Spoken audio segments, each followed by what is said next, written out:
Assalamualaikum warahmatullahi wabarakatuh. Nama saya Muhammad Lutfi Ananda Rambe, ingin mempresentasikan materi tentang koloid. Dimulai dari pengertiannya, koloid adalah jenis campuran heterogen yang terbentuk karena adanya dispersi suatu zat ke dalam zat lain yang dicampurkan. Makanya dalam sistem koloid terdapat fase terdispersi dan medium pendispersi. Fase terdispersi adalah zat yang mengalami penyebaran secara merata dalam suatu zat lain, sedangkan medium pendispersi adalah zat yang menyebabkan terjadinya penyebaran secara merata. Ciri-ciri koloid ada beberapa, yang diantaranya sebagai berikut. Yang pertama, terlihat homogen bila dilihat mata, namun berbentuk heterogen bila diamati menggunakan mikroskop ultra. Yang kedua, terdapat fase terdispersi dan medium pendispersi. Yang ketiga, partikel berdimensi antara 1 sampai 600 nanometer.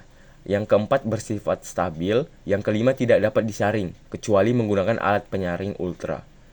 Banyak penggunaan sistem koloid baik di dalam kehidupan sehari-hari maupun dalam berbagai industri seperti industri kosmetik, makanan, farmasi, dan sebagainya. Beberapa macam koloid tersebut antara lain, yang pertama itu ada aerosol. Aerosol adalah sistem koloid di mana partikel padat atau cair terdispersi dalam gas. Aerosol yang dapat kita saksikan di alam adalah kabut, awan, dan debu di udara. Yang kedua adalah sol. Sol adalah sistem koloid di mana partikel padat terdispersi dalam cairan. Berdasarkan sifat absorpsi dari partikel padat terhadap cairan pendispersi, kita mengenal dua macam sol yang terdiri atas. Yang pertama, sol difoil, di mana partikel-partikel padat akan mengabsorpsi molekul cairan, sehingga terbentuk suatu selubung di sekeliling partikel padat itu. Liofil artinya cinta cairan, berasal dari bahasa Yunani yang artinya philia atau cinta. Soliofil yang setengah padat disebut gel. Contoh gel antara lain selai dan gelatin. Yang kedua ada soliofob, di mana partikel-partikel padat tidak mengabsorpsi molekul cairan. Liofob artinya takut cairan, fobia atau takut. Contoh koloid liofob adalah sol sulfida dan sol logam. Yang ketiga ada emulsi. Emulsi adalah suatu sistem koloid di mana zat terdispersi dan medium pendispersi sama-sama merupakan cairan. Agar terjadi suatu campuran koloid, harus ditambahkan zat pengemulsi atau emulgator. Susu merupakan emulsi lemak dalam air, dengan kasein sebagai emulgatornya.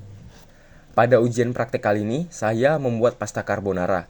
Hubungan koloid dengan pasta carbonara adalah spaghetti carbonara merupakan makanan yang mengandung koloid ilfoil. Koloid ilfoil yaitu jenis koloid yang fase terdispersinya dapat menarik medium pendispersi berupa cairan, sehingga sifatnya kental. Karena koloid ilfoil lebih kental daripada koloid liofob, sehingga kanji yang dilarutkan dalam air dan dipanaskan menggunakan api mengubah adonan spaghetti carbonara menjadi kental. Dalam spaghetti carbonara, saya memiliki analisis SWOT. Yang pertama ada strength atau kekuatan.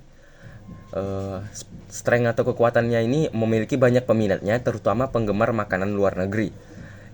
Yang kedua ada weakness atau kelemahan. Kelemahannya adalah proses pembuatan yang sulit karena didasarkan pada budaya atau selera orang luar negeri. Yang ketiga ada opportunity atau peluang, yaitu budaya luar negeri yang makin menjamur membuat banyak orang lain ingin mencoba makanan luar negeri. Yang kedua, banyak reseller yang kini berminat ikut menjual produk makanan luar negeri. Pemasaran yang kian mudah dilakukan menggunakan media online. Yang ketiga ada threat atau ancaman. Ancamannya itu bisa jadi hanya tren semata karena sedang hype atau disukai. Yang kedua, selera lidah masyarakat Indonesia yang bisa jadi tidak cocok dengan makanan luar negeri ini atau spaghetti carbonara. Di bagian gizi, faktanya pasta carbonara menjadi salah satu makanan yang memiliki kandungan kalori yang cukup tinggi.